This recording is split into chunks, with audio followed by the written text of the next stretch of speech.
नमस्कार साथियों, आपका यूपीपीसीएस हिंदी मीडियम चैनल में स्वागत है। पहले तो आपको होली की हार्दिक शुभकामनाएं, आपको और आपके सभी परिवारजनों को। आप जो ये तपस्या कर रहे हैं, मैं आशा करता हूँ कि ये जो होली है इसी तरीके से खुशहाली आपके जीवन में भी लेकर आए, आप भी अपने जल्दी से सपने पूरे कर पाएँ। हमें होली के साथ-साथ, त्योहार के साथ-साथ हमें ये भी ध्यान रखना है कि हमारी प्रिपरेशन भी थोड़ा बहुत चलती रहनी चाहिए। तो बहुत ज़्यादा नहीं पढ़ेंगे, लेकिन पढ़ाई से हमारा नाता नहीं टूटना चाहिए। त्योहार भी है, लेकिन हमारा एक त्योहार ये भी चल रहा है जो जून में आने वाला है ना? तो इस बात को आपको याद रखना है। तो ये ज्योग्राफी की सीरीज थी। प्रवाल भित्ति हम लोगों ने पढ़ ली थी एक लेक्चर पहले। उस पर हम सवाल रह गए थे, वो सवाल कुछ लेकर आया हूँ। इस पर थोड़ा सा समझेंगे, हमने जो प्रवाल भित्ति पर समझा था उस पर जानकारी लेंगे, क्वेश्चंस को देखेंगे यहाँ पर। और जो थोड़ा बहुत जो हमारे कॉन्सेप्ट वहाँ पर नहीं समझा पाए थे, तो वहाँ पर यहाँ पर कुछ समझने का उसको प्रयास करेंगे। तो चलिए आइए देखते हैं क्या है क्वेश्चंस। तो पहला क्वेश्चन जो है, ये प्रवाल द्वारा निर्मित ग्रेट बैरियर रीफ।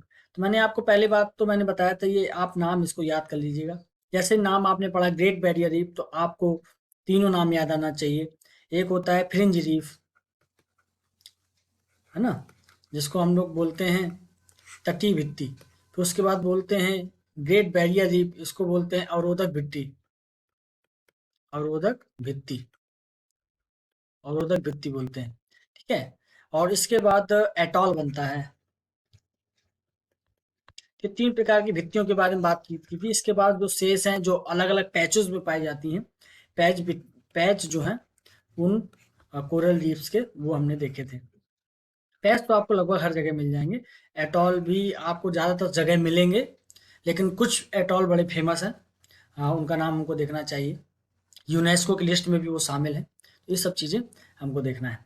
तो प्रवाल द्वारा निर्मित ग्रेट बैरियर रीफ किस तट के समीप है? तो मैंने आपको बताया था ग्रेट बैरियर रीफ है ऑस्ट्रेलिया के पास।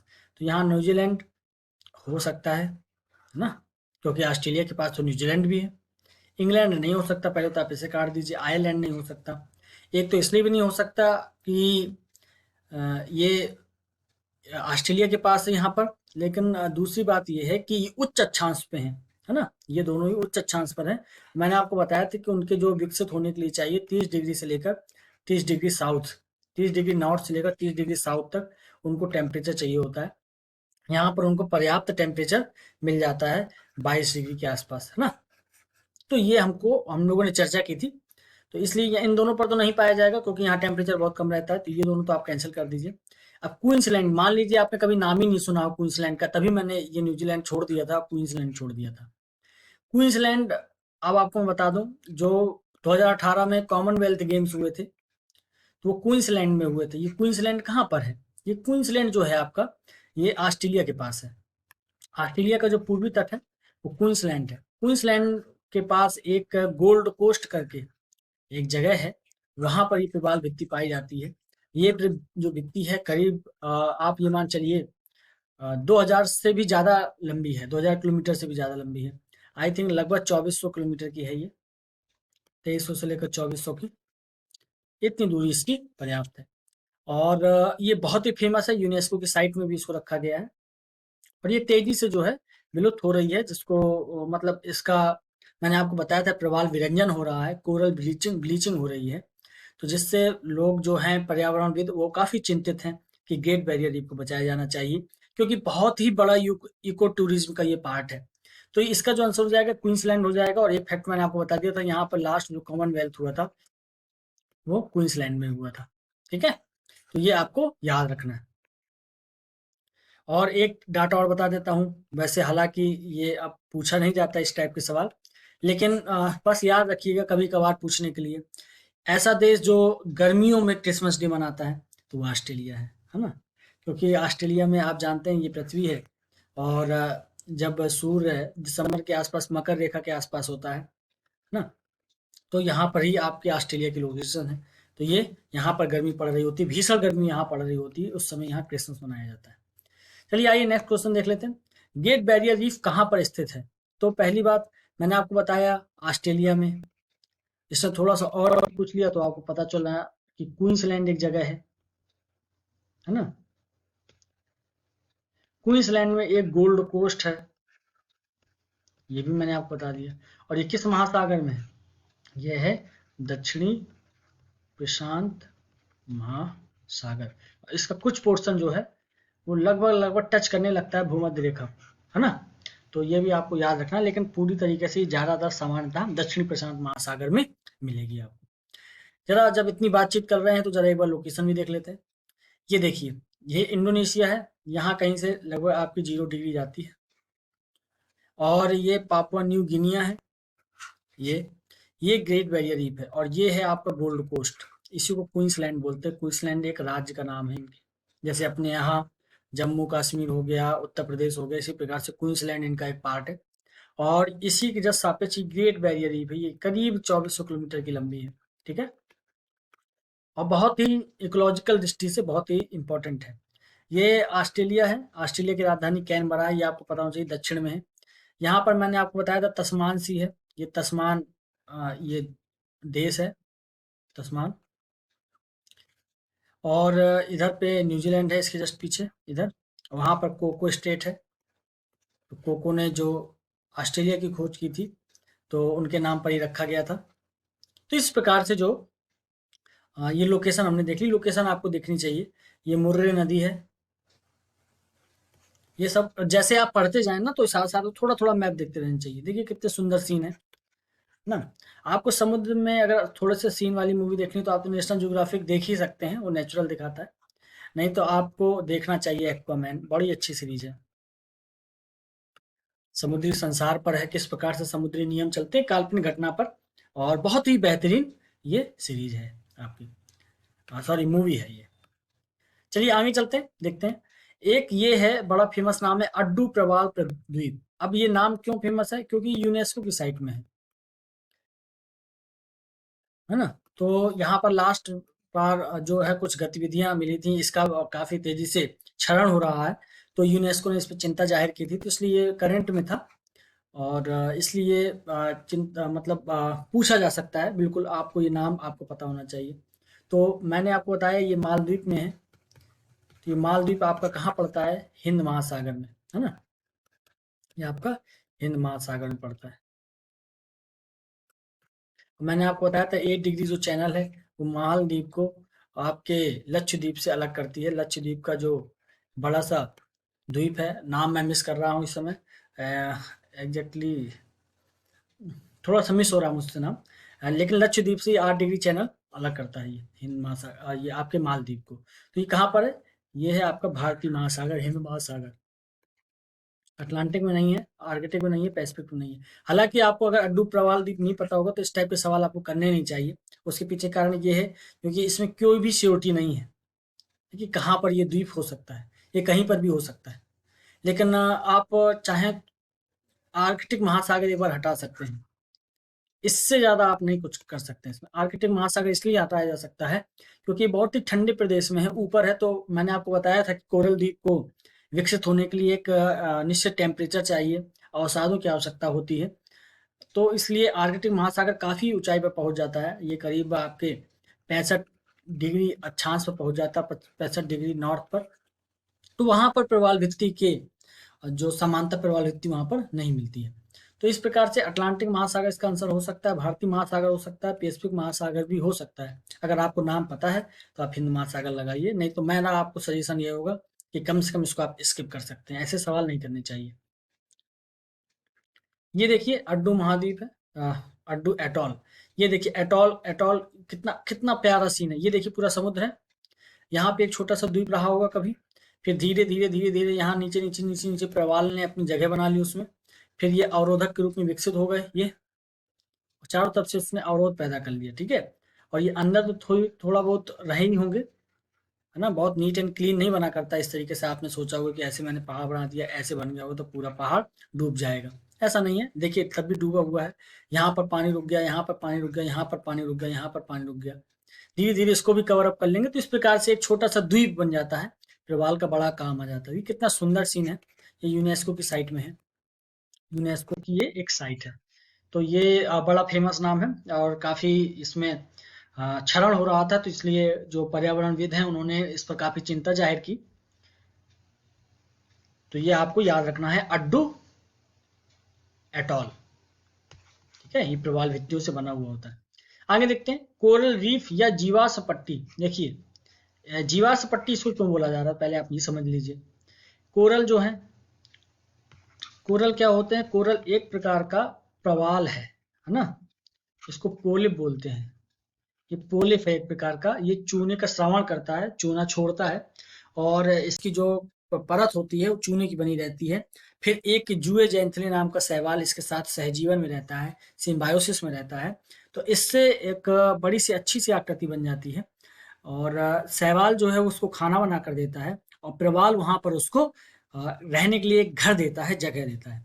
इस प्रकार से ये कोरल जो है, कोरल द्वीप, कोरल जो भित्ति है वो काम करती है सहजीवन में रहकर। तो ये प्रायः कहाँ पाई जाती है, 18 डिग्री सेल्सियस के ऊपर शीतोष्ण जलवायु क्षेत्रों में। तो ये देखिए फंसा सकता है ना आपको, 80 डिग्री सेल्सियस के ऊपर। क्यों, ये 11 डिग्री पे नहीं पाया जा सकता क्या? पाया जा सकता है, बिल्कुल पाया जा सकता है, लेकिन 11 डिग्री पर टेम्परेचर हमारा जो होना चाहिए वो होना चाहिए करीब 22 डिग्री के आसपास ना, 18 से लेकर 22। तो आप 18 देखकर टेंशन में आ सकते हैं, शीतोष्ण में तो बहुत क्षेत्र आ जाते हैं, ये आपके तो 30 से ऊपर भी चला जाता है, 45 डिग्री तक, लेकिन समानता ये पाए जाते हैं नहीं। चलिए, लेकिन अभी इस आंसर को आप हटा नहीं सकते हैं, ये सही है लेकिन पूरा सही नहीं है। ये कर्क लिखा है, कर्क रेखा, ये कर्क रेखा एवं मकर रेखा के बीच तटीय क्षेत्रों में, तो तटीय क्षेत्रों में तो ये मिलेंगे ही मिलेंगे, बीच समुद्र में नहीं मिलते हैं, अगर वहां पर कोई द्वीप ना हो, द्वीप के सहारे से ये आसपास अपना उत्पादन, मतलब कुल मिला के प्रोडक्टिविटी इनकी होती है और वहां पर ये धीरे धीरे विकसित होते हैं। तो कर्क रेखा मकर रेखा मैंने आपको बताया था 23.5 डिग्री नॉर्थ कर्क रेखा और 23.5 डिग्री साउथ मकर रेखा। तो ये कर्क रेखा मकर रेखा जो है, इसके बीच में ये आपके कोरल पाए जाते हैं। ये सही है ना, ये भी सही है, ये लग रहा है, लेकिन ये थोड़ा सा इस वाली लाइन की तुलना में ये ज्यादा स्पष्ट है, ये ज्यादा सही लग रहा है। यहाँ पर देखें, महाद्वीपों एवं द्वीपों के पूर्वी व पश्चिमी दोनों तटों पर, ये कैसे हो सकता है? महाद्वीपों एवं द्वीपों के पूर्वी एवं पश्चिमी दोनों तटों पर, दोनों तट जो हैं इन पर पाया जाता है, तो लेकिन इसने ये नहीं बताया कि किस क्षेत्र के महाद्वीप। अगर ये यूरोप की बात करेगा तो यूरोप में तो बहुत ठंडा है, आप यूरेशिया बात कर लें, नार्वे बात कर लें, तो नार्वे भी तो एक महाद्वीप टाइप का है, तो वहां पर तो नहीं मिलेगा क्योंकि वो बहुत उच्च अक्षांश पर है, वहां पर ठंडी इतनी पड़ती है कि प्रवालों के विकसित होने के लिए पर्याप्त जो कंडीशंस चाहिए वो नहीं मिलती हैं। तो इस प्रकार से ये आंसर तो नहीं होगा, एटलीस्ट ये हटा दिए। ठंडे समुद्री तटों पर ये भी आंसर नहीं हो सकता है। आपका ये हो सकता है ए और या फिर बी, लेकिन सबसे ज्यादा इसमें सही कौन सा है? कर्क और मकर रेखा के बीच में, क्योंकि शीतोष्ण जो है वो आपके 35 डिग्री 40-45 डिग्री तक भी जाता है, लेकिन वहां तक आपके जो कोरल रीफ है प्रायः नहीं मिलते हैं, मिल सकते हैं लेकिन प्रायः नहीं देखे जा सकते, उनके लिए कंडीशंस वहां पर वायबल नहीं है। चलिए आगे नेक्स्ट क्वेश्चन देखते हैं क्या है। ग्रेट बैरियर रीफ है, बड़ा इंपॉर्टेंट क्वेश्चन है। बात ये है ना कि ग्रेट बैरियर रीफ का क्षरण हो रहा है बहुत, और ये यूनेस्को की साइट भी है और इस इको टूरिज्म का बहुत बड़ा ये पोर्शन है, बहुत ऑस्ट्रेलिया के लिए फायदेमंद है। आपने देखा होगा ऑस्ट्रेलिया है बड़ा, लेकिन इस बार पूरा जो है ना इसका ये मरुस्थलीय क्षेत्र है, जो भी है सब इस तरफ है। यहाँ क्वींसलैंड है, यहाँ कैनबरा है, ये देखिए आपकी कैनबरा राजधानी है, यहाँ पर मुर्रे करके रिवर एक बहती है। तो इस प्रकार की, और ये ग्रेट बैरियर रीफ है। तो ये जो है आपका, ये बड़ा इंपॉर्टेंट लोकेशन हो जाती है, करीब 2300 किलोमीटर 2400 किलोमीटर के आसपास लंबाई है इसकी। तो इसका क्षरण हो रहा है, तो ये आपके करंट का टॉपिक भी बन जाता है। तो ये सही हो जाएगा, ऑस्ट्रेलिया के निकट एवं प्रवाल भित्ति। आपका आंसर जो है ए हो जाएगा। राजस्थान में एक जल विभाजक, ये तो नहीं है। राजस्थान में जल विभाजक का काम कौन करता है? अरावली करता है। मैंने आपको पहले पढ़ाया था कि जल विभाजक का मतलब क्या होता है। जल विभाजक का सीधा सीधा मतलब ये होता है कि कोई एक ऐसी आकृति जो अगर इस ओर नदियां बह रही हैं तो सारा पवन जो प्रवाह है वो इसी तरफ रखे, इस तरफ की नदियों का प्रवाह इस तरफ रखे, मतलब ये आपस में एक दूसरे को मिलने नहीं दे। तो ये है आपका जल विभाजक। दो जल जो संरचनाएं हैं, स्रोत हैं, उनको ये अलग अलग बांट रहा है। चीन की दीवार तो अलग ही चीज है। सन 1200-1300 के आसपास ये चीन की दीवार बनती है। और इसको विकसित किया जाता है कि आप यहाँ पर हमला ना करें, जो पश्चिमी से क्षेत्र से लोग आ रहे हैं। राखीजी पर्वत की एक श्रृंखला, ये तो खैर इसका तो पता ही नहीं है ना। ये आंसर होगा नहीं आपका, ऑस्ट्रेलिया निकट एवं प्रवाल भित्ति। इस टाइप के सवाल आंसर डालकर ना थोड़ा थोड़ा कन्फ्यूजन डाली जाती है, आपको कन्फ्यूज होने की जरूरत नहीं है। चलिए आगे क्वेश्चन देख लेते हैं, ये क्या है। यह है विश्व की सर्वाधिक प्रवाल भित्तियों उष्णकटिबंधीय सागर जलों में मिलती है। तो ये आपका जो वाक्य है ये बिल्कुल सही हो जाएगा। इसके बाद देखिए, विश्व की 1/3 से अधिक प्रवाल भित्ति या ऑस्ट्रेलिया, इंडोनेशिया, फिलीपींस के राज्य के क्षेत्रों में स्थित है। ये तो देखिए पता नहीं है, इसको गोला लगा दीजिए, इससे आंसर निकलेगा कि नहीं। लेकिन एक सही है आपका, है ना, उष्णकटिबंधीय सागरों में मिलती है, क्योंकि वहां पर ही उसको 18 से लेकर 22 डिग्री तक का जो टेम्परेचर है वो मिलेगा। तो आपका एक आंसर हो जाएगा। तो ये सही देखना है, ये भी आप चेक करिएगा सही पूछा है या गलत पूछा है। तो ये आंसर तो हो नहीं सकता, तो ये पहले आप 2 8 कैंसिल करिए। इसके बाद देखिए, उष्णकटिबंधीय वर्षा वनों की अपेक्षा प्रवाल भित्ति या कई अधिक गुना संख्या में जंतु संघों पर पोषण करती है। तो आपको मैंने बताया था कि प्रोडक्टिविटी के मामले में उष्णकटिबंधीय वर्षा वन है, लेकिन अगर उस पर आ जाएं हम जैव विविधता के क्षेत्र में, तो जैव विविधता के क्षेत्र में प्रवाल भित्तियां जो हैं बहुत बड़ा क्षेत्र कवर करती हैं, और प्रवाल भित्तियों को बोला जाता है वो वर्षा वन के रूप में है। महासागरों में वर्षा वन का जो काम है वो प्रवाल भित्तियां करती हैं। तो तीसरा कथन भी सही हो जाएगा। तो या तो ये आंसर सही होगा या फिर ये आंसर सही होगा, आपको ये पहले कैंसिल कर देना है। तो 3 या 4 होगा। आप 50-50% में आ गए। जब आप 50-50 में आ जाएं तो आपको टिक जरूर करना है, ये याद रखिएगा, है ना। कोई भी आंसर इसमें टिक करना है। आप प्रैक्टिस करे रहेंगे तो ज़्यादातर चांस आपका रहेगा कि सही चीज़ों पर टिक हो, आप बातों को पकड़ लें। अब ये चलिए आइए देखते हैं कैसे। विश्व की 1/3 से अधिक प्रवाल भित्तियाँ या ऑस्ट्रेलिया, इंडोनेशिया एवं फिलीपींस के राज्य क्षेत्रों में स्थित है। तो हालांकि इस पर यह वाक्य बिल्कुल सही है। 1/3 से ज़्यादा भित्तियाँ केवल आपके पैसिफिक ओशियन में ही मिलती हैं। आपके ऑस्ट्रेलिया के पास ग्रेट बैरियर रीफ है, फिलीपींस के पास बहुत सारी जो आपकी प्रवाल भित्तियाँ हैं, इंडोनेशिया में बहुत सारी प्रवाल भित्तियाँ हैं। तो ज़्यादातर क्षेत्र यहीं पर मिलता है। उसके बाद शेष जो 2/3 है वो पूरे विश्व में फैला हुआ है, जिसमें भारत शामिल है, आपका दक्षिणी अमेरिका का क्षेत्र है, उत्तरी अमेरिका का क्षेत्र है, ये क्षेत्र भी शामिल है। लेकिन जो सबसे इम्पोर्टेंट है वो यही है, 1/3 क्षेत्र यहाँ पर मिलता है। ये वाक्य बिल्कुल सही है ना। तो आप कुछ इसी में से कोई भी टिक लगा सकते थे। मैं आपसे आशा नहीं करता हूँ कि आपको ये पता हो, मुझे भी नहीं पता है, क्योंकि अब इतना गहराई वाला डाटा जरूरी नहीं है सबको याद कर पाए। किसी की नज़र पड़ जाए बात अलग है, लेकिन ये एक सामान्य बात है। आपको ये दोनों के हिसाब से कम 3 और 4 तो आपको सही कर देना चाहिए। तो ये आपका जो आंसर है वो 1, 2 और 3 है, डी आंसर इसका हो जाएगा। तो इस प्रकार से हमने कुछ सवालों को देखा और उससे कुछ कॉन्सेप्ट्स भी समझे। आज इतना ही रखेंगे। आप लोग त्यौहार बनाइए। एक बार पुनः हैप्पी होली आप सभी लोगों को। बेहतरीन तरीके से पढ़ाई करिए। यूपीपीसीएस का नोटिफिकेशन आ गया है, शानदार तरीके से आपको उसमें परफॉर्मेंस देनी है, प्री का कट ऑफ क्रॉस करना है। और अगर आपको कुछ और समस्या समझ में आती हैं जो आपको लगता है कि आपको डाउट में है, तो आप टेलीग्राम चैनल पे पूछ सकते हैं, और आप वीडियो से भी देख सकते हैं, या किसी प्रकार के आपको कन्फ्यूजन हो या कोई सवाल हो आपके, तो वो भी आप पूछ सकते हैं। तो चलिए, आप सभी लोग होली को बहुत अच्छे से मनाएंगे, शांतिपूर्ण तरीके से मनाएंगे, और आशा करता हूँ कि ये साल आपकी होली की तरह आपको यादगार बना रहे। चलिए फिर, नमस्कार, फिर मुलाकात होती है आपसे। Thank you.